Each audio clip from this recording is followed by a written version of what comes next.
devrait donner en exemple aux jeunes générations. Sa vie tout entière a été dévouée à la cause de la justice.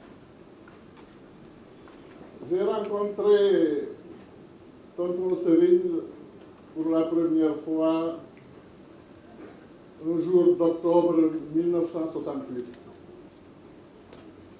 J'avais 12 ans, je venais d'être reçu à l'entrée en 6e.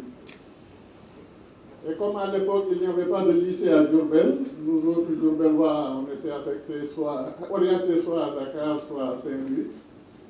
Je fus orienté au lycée Charles de Gaulle de Saint-Louis. Et mon père a pris ma main pour me confier à Tonton Serigne, qui était à l'époque doyen des juges d'instruction.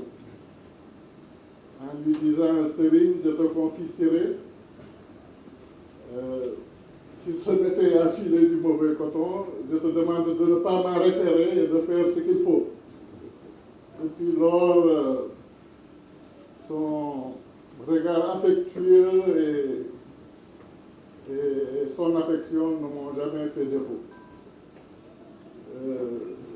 Et comme le hasard fait bien les choses, en 1972, il vint remplacer mon père comme président du tribunal de Diourbel. Et je crois que c'est là-bas que Lika est née, sa fille, Maître Lika Ba, qui est notaire. C'est dire que nos chemins se sont entrecroisés et entremêlés.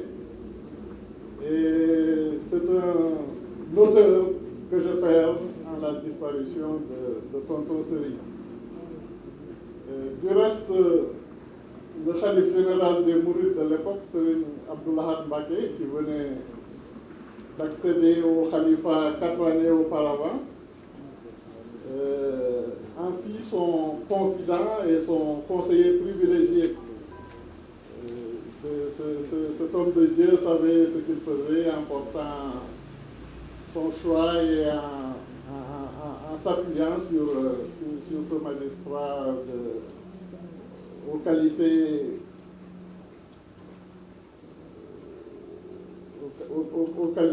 multiples. Donc c'est une icône que perd la magistrature sénégalaise.